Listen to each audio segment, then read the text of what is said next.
Kailan yung frozen shoulder mo na, kailan mo yung naramdaman? Matagal na to eh. Pero nawawala, wala mo muna dito. Hindi siya talaga frozen. Ibig sabihin, nawawala-wala. Meron ngayon, sunod na linggo, okay na naman, wala. Ganon. O Hindi, matagal na. consistent siya ng 2 buwan, mawawala, balik. Ganon ba? Paano? Ganon. Parang ganon. Dati kasi, Ano ba yung, sorry ha, anong daily routine mo ba? Ano ba yung work mo ngayon? Ano ba yung pinagkakabalaan mo? Bakit pawala-wala, meron, wala? Kasi pag frozen shoulder talaga kasi, tuloy-tuloy na. yes, tuloy-tuloy, hindi siya mapapatid, consistent siya hanggang sa hindi mo na maangat. Ito tuloy-tuloy na. Pero Ito tuloy-tuloy. nangangat pa naman ako. Yan, nangaangat pa lang pero may ano na, parang medyo may pigil na ng konti. Pero yung mga ganito dapat ipa-align nyo na kasi ngayon sa taas medyo may ping. Sa susunod yan, ganito na lang yan. Hanggang sa susunod, yun ang totoo. Ang dami ko nang hinati. Ito, hindi pa naman frozen.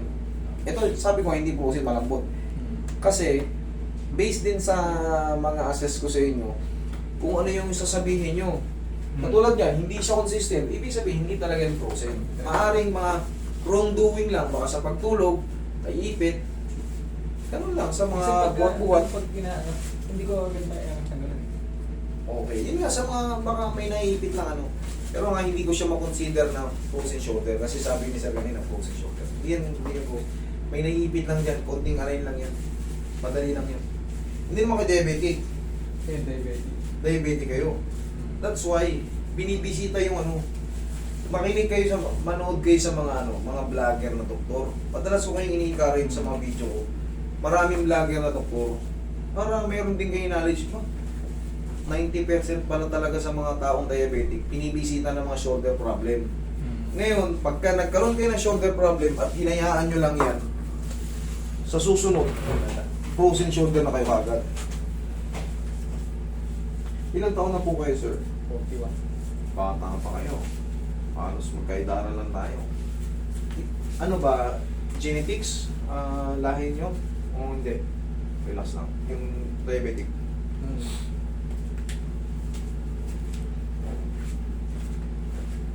Pero sabi nga, kahit genetics to, or hindi daw namamana pero genetics. Pero parang ganun na rin yun eh. Palitan nyo na yung lifestyle nyo. Kailangan nyo lang mag-walking-walking, papawis araw-araw. Para habang ganito pa ang edad nyo, manggapan.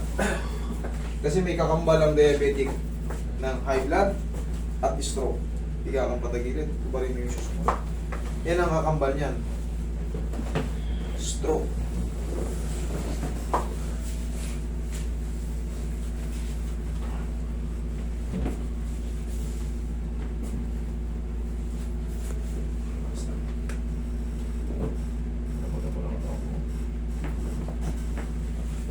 Okay, kabilang side.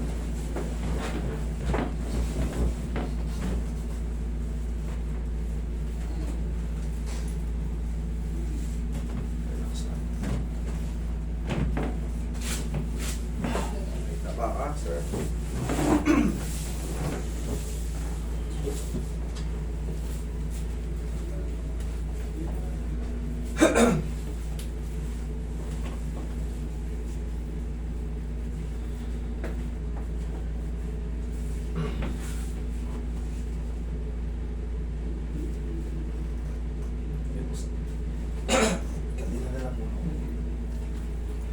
Dali nga, inom lang po.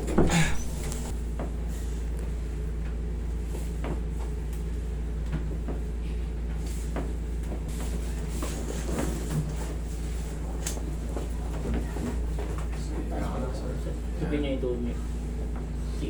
Yung lagay sa dyan ng kamay. Yan, straight mo lang yung paa mo.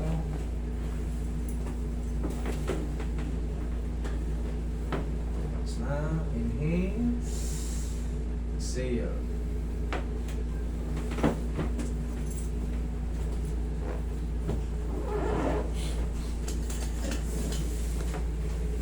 Ulit na ayos. Ngayon, yan, nai-stop yan. Ganun din, yun talaga pag diabetic kasi mas malapot yung ano natin. Pero, hindi mo kailangan na extreme. Mag-jacket ka lang yung parang ano, yung parang kapoting jacket. Okay mo, okay lang. Lalo na, Kain ka madalas ng ano, cucumber. Ayun, yun ang diet namin ngayon. Yan. Tama yan, para Tapos nag-exercise. water therapy yun eh. Para ka lang kumakain ng tubig. Mm. Sausaw mo sa honey. O kaya suka na may paminta eh. Tapos, siyempre iba pang putas. Okay? Sige, upo ka.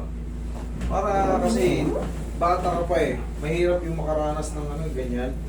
Yung ganyang lusog ng katawan mo. Pag biglang sumumpong yung diabetic, matutuyo ka. Kasi may kaibigan ako, kumbaga kababata ko.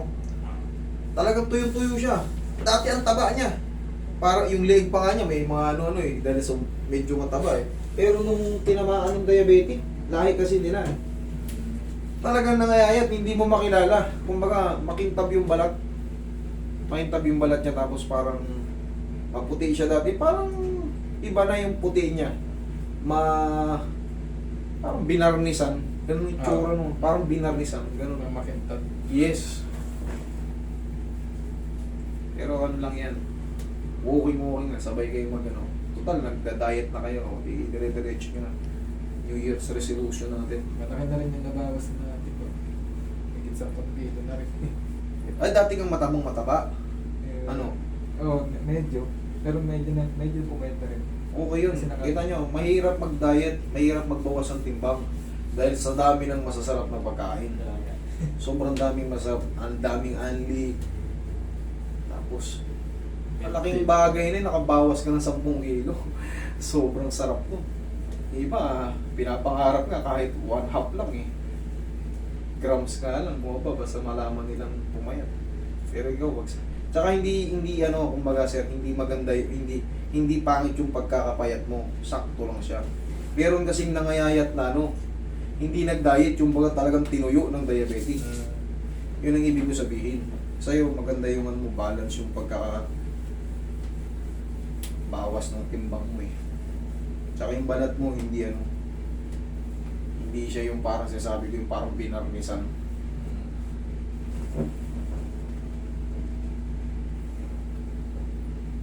O, check mo ngayon. Check mo ngayon yung shoulder mo ngayon. Gaano kaluwag. Kanina, pag Konti pa. konting-konti pa. Yes sir, normal lang yun. Parang ano yan. Siyempre yung pinag-iwanan ng pilay. Konting-konti pa, rest mo lang ng mga 3 to 4 days. Tapos, kahit pa paano, lambingin nyo lang ng pao. Kahit pa paano bumili kayo ng pao. Ha? Okay? Thank you. Oh, Kaya minsan hindi mo na ito. nag-focus ako rin sa ano eh. Nag-focus ako sa upper. Nakalimutan ko. Meron pa pala rin. Dito. Pag Sige. Dito, sa singit. Tingnan natin kung ano. Okay. Mas mahaba to. Huwag mo lalabanan ha. Ayan, namutan ka lang. Okay, sige Roy, bitawan mo Roy. Huwag mo lalabanan ha.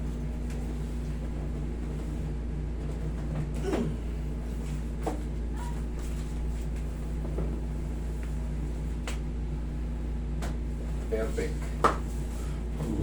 Tumunog? Okay. Perfect na eh. Yung ganyan yung na-damage yung ano yung sa TV. Kasi hindi pa nakaka-relax. Pinitik na, putol yung femur. Putol yung femur na eh.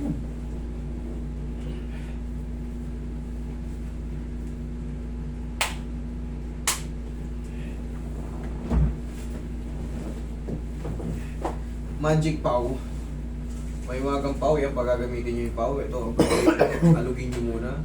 Para yung dobling bisa ng pau eh, sumuot dito sa inyong mga muscle pain, joint pain. Pagka kayo nilalayo ba, arthritis, masakit ang tiyan nyo, masakit yung mga laman-laman nyo, mga kasupasuhan nyo, nahihilo kayo, yan, pwede yan dyan. Nagtatay kayo, huwag kayo inumin ha. Ano yung nasa tiyan nyo para kahit pa paano kumalma yung ano nyo. Basta wag nasa tiyan nyo. Basta niya. Marirelieve kayo. Tapos yung pag nasa kwarto kayo, anong para kayong ninihili. Friendly yung amoy niya. Ganun kasing ano eh. Pamahid na amoy matang. Amoy talagang mararamdam. May katabi kang senior eh. Malalaman mo agad. Ay pamahid, may senior citizen dito. Pero ito hindi, ang friendly to. Pang mga 30 to. 30 lang. Hindi pang teens. Pang 30, normal lang, kalahati yan. Pero hindi pang senior. So pag may namoy kayo ng mentol, senior yun ah.